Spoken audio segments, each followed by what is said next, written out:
Right, morning. Wake up to Rodney. Day 2, video 3. And got a lot to talk about today, but I'm going to try and keep it short. Got my nice shirt on. Look at that shirt. Yo, French Connection. Whatever happened to French Connection? French Connection was like the one back in the day to have French Connection shirts. Remember, you used to go Covent Garden to the French Connection shop. I used to drive down then, park in Covent Garden, and then go shopping for clothes. Damn. Where's Ian Kendry? Where's Mark Jordan? Remember them days? Used to drive to Covent Garden, pull up, go Ministry of Sound, see DJs. Oh man, some great memories. Anyway, look, this is what I'm saying. At the moment, yeah, I'm loving my life at the moment. Get up early, go to the gym. By 6:30, I'm in my car driving. I've been to the gym. I've almost done 10,000 steps. I've smashed most of it. I know what I'm doing today. And what I've done is I've taken out as much as possible someone else's influences on my day. And that's where I've come to the point now where I'm really happy with where I am.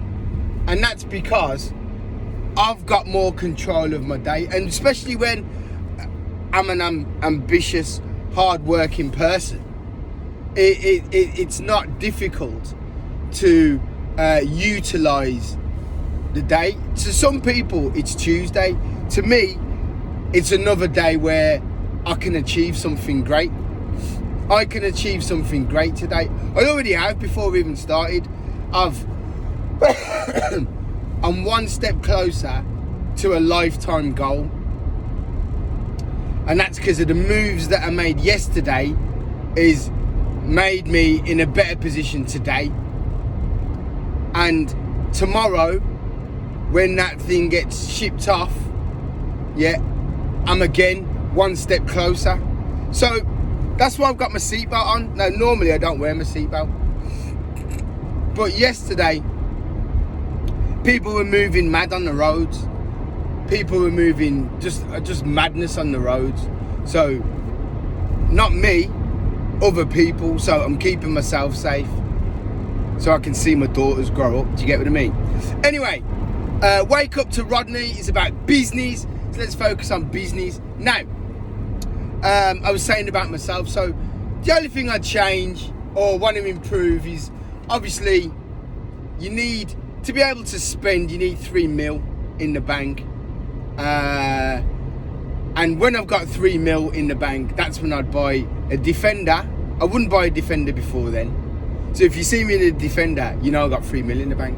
A Cullinan and a 911 GT3. They're my 3. On my drive, they're the 3 whips that I want. Bomb. Now, let's say you won £1 million on the lottery, or you got £1 million short windfall in your business. If you bought those 3 cars, yeah, you've spent $500,000. So that is not enough. So you need 3 mil in order to engulf that amount of spending. That brings me on to what I'm talking about now. How many people, including me, how many people know someone who's got a car in a garage or a car on the drive? When I say garage, I mean like an actual garage, not a car garage. And one day they're going to do it up, one day, and they've been doing it up for years and it hasn't been done. Get it done. Make ways to get it done today. Make a pathway, make a plan. Something's just gone in my eye to get it done. Why? Not because you need that car, but the symbolism of what it means in your life. Yeah. The symbolism of what it means. Now, you might not want to set up a business or be a successful businessman. You might just want to be a worker. You might be a a policeman or a teacher or an engineer or something, but you've got this piece of joy and you're holding on to it. So either get it done. Now I know that's hard because it's hard to find mechanics. It's hard to find people who can do the job. It's hard to find people you can trust. And when it's hard to find those things, it's hard to get projects off the ground because so many people are scammers. So many people lie. So many especially car mechanics. The liars, they lie about the amount of time it took them to do. They make stuff up. They buy more parts from your car, but really it's for another car. They do all these things. All of these things they do, and it's just so it's really tough to find a car mechanic that you can trust. Luckily I've found one, so I can get some projects off the ground. But the symbolism of it is, if you've got an idea to do something, get it started. Stop thinking about it. Stop planning it. Stop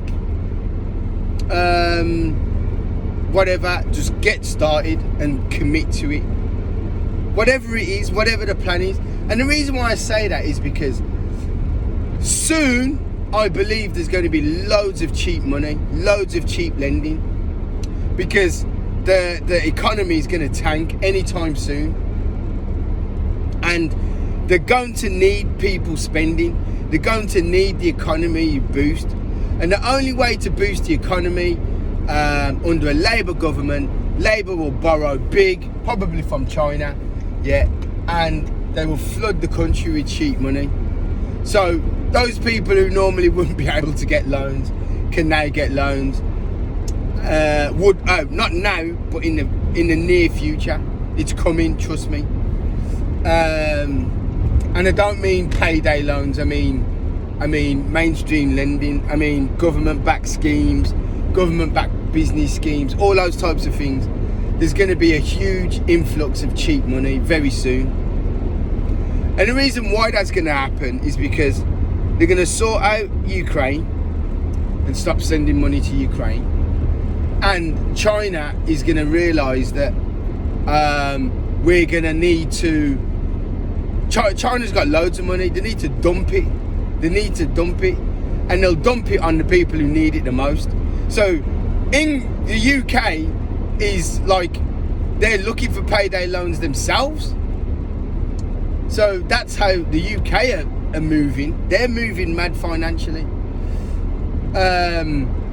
Also as well, there's going to be more money in the economy because for those people with projects wanting to start things, they're going to strip at least a couple of bill out of the benefit system. They're going to strip it out. Now, this isn't going to be nice, what I'm going to say. This is not going to be nice, what I'm going to say. But it's going to make sense when I say it.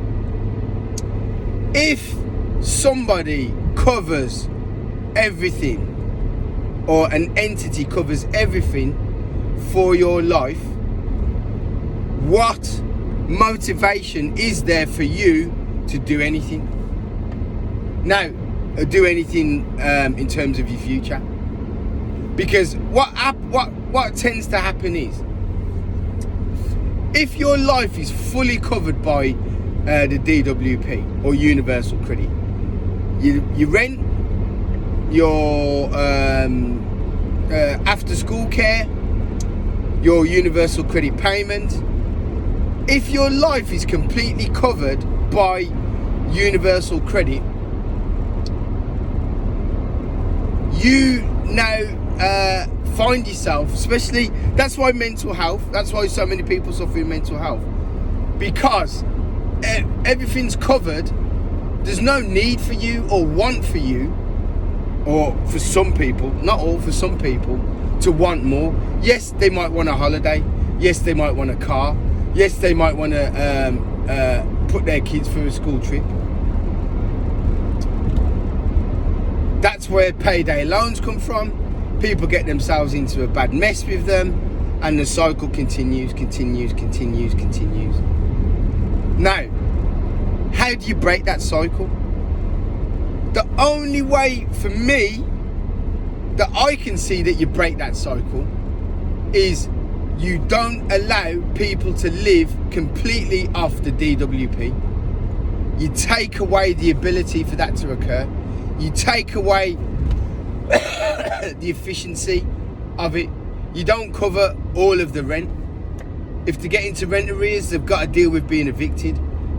If they've got children and they get evicted, the children get taken off them, put into care. There's a system. Now, is it ideal? Absolutely not. But it's not ideal that people have children and can't afford them. It's not ideal that people have children and live in a house that isn't suitable for them. It's not ideal that people have children, live in a house that's not suitable for them, and they can't afford it. It's not realistic that people live in areas where they can't afford to live if it wasn't for DWP. So there's a lot of realisms that when you put it out on the table doesn't make sense. Now, I'm gonna give another scenario. Manchester United are going through. Jim Ratcliffe's doing huge austerity cuts. What he's doing is cutting, and it makes sense what he's doing. But the biggest thing that they need to cut is the interest payments, and that they can't cut. They can't cut the interest payments. They cannot cut the interest payments. They want to, but they can't. It's something like 50 million a year. 50 million, if not more, a year in interest. Not even paying off the loan, in interest. Now, obviously, I think the Glazers pay that back in their payments, but the interest comes out of Manchester United's working capital. That's madness. It's absolute madness. Yet that one of the most profitable clubs in the world almost went bankrupt at Christmas. Almost. Now, cutting 40 grand from ex-players' budgets isn't anything. It's the players' wages that need to cut down. It's not even the players' wages yet. It's the interest payment, and that's the thing that no one seems to be talking about. The interest payment. How can you turn Manchester United back into a solvent company where it's owned by one person or one entity or a number of entities, but there's no interest payment? How can that happen? And that's what I think they want to want a stage where they want to get to. But for them to get to that stage, the Glazers need to sell, and they're not going to sell. Why would they sell? They'd only sell if it's offered a ridiculous amount for it. To them, it's a golden goose. So Tom and Country meet, and his old Top Gun. Wish I had a picture of that. That's great. So it's the same. It's exactly the same. You're penny pinching. What would happen if you default on the loan? I mean, you wouldn't put the status of Manchester United at jeopardy, but that might be a scenario where you default on the loan. Let Manchester United go bankrupt and call it Manchester of the United, like Fiorentina did. And in fact, that's probably what I would do. I'd let Manchester United, if I was Jim Ratcliffe, I'd let Manchester United go bankrupt, get rid of the Glazers, and restart again. Obviously, they won't want to do that. They're going to try everything to save it. But Fiorentina did it. All right, Fiorentina is not on the scale of Manchester United. But when you get to such a scenario where you're paying over 50 million a year in interest, yeah, and you've got owners that you're trying to get rid of, let the club go bankrupt and then just restart next season called Manchester of the United. Simple, tough, but simple. But that's what business is. It's ruthless. Business is ruthless, and if they're true Manchester United fans, they're I mean, yeah, you probably get relegated to the Championship, but then you'd come up next season, and then all your money is yours. Everything you earn is yours. It's your club again. But no one will have. So whatever cockamamie route Jim Ratcliffe is trying to do, yeah, the big dog Rodney can solve it. So I've solved it. It's done. But he won't want to do that now because he's obviously invested however many billions of his own money in. So he won't want to do that now. So they're going to try and save it the other way. Look.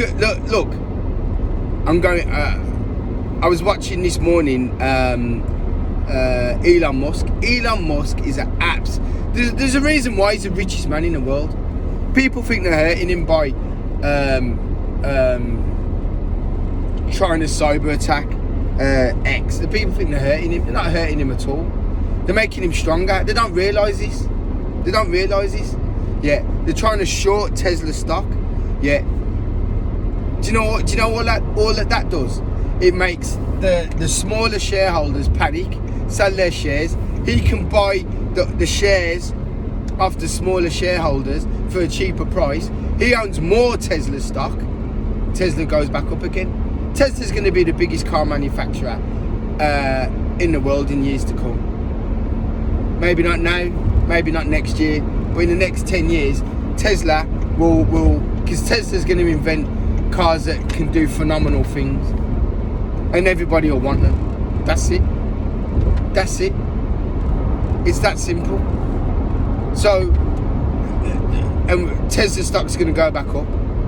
It's not stupid. So, it's like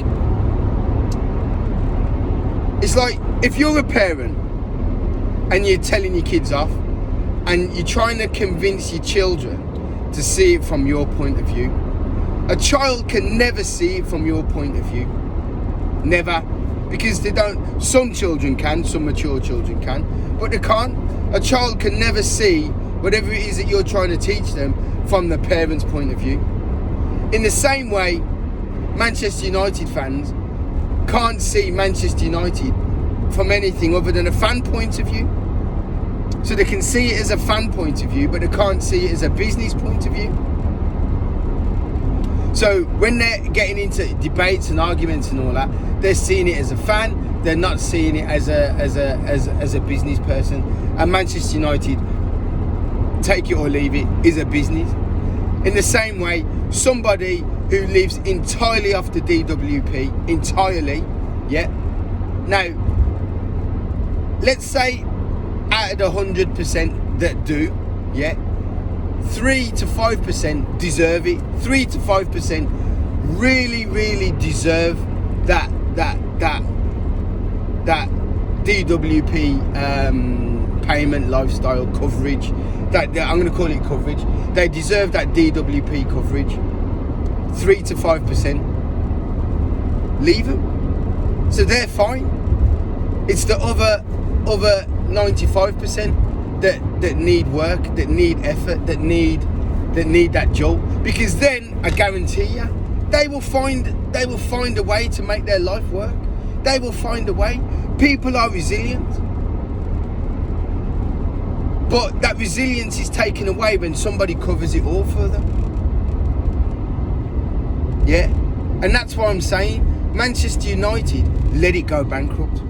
Let it, and restart again. Then your club is yours. No interest payment, no glaziers, and all the money that goes into the club is Manchester United money. That way, the British government, if you're trying to get 1 million people off the DWP, take it away. Don't allow them. Take it away for the people who don't deserve it. So the people who do deserve it, get it. And this all starts, and that's why I say, if you've got that car in the garage, if you've got that project, get it started, get it finished. My dad always used to say, go through that brick wall. Get yourself through that brick wall. But you got to start first. Listen, like and subscribe, especially to my YouTube channel. Nice one, guys. Let's get the numbers up. Bye-bye.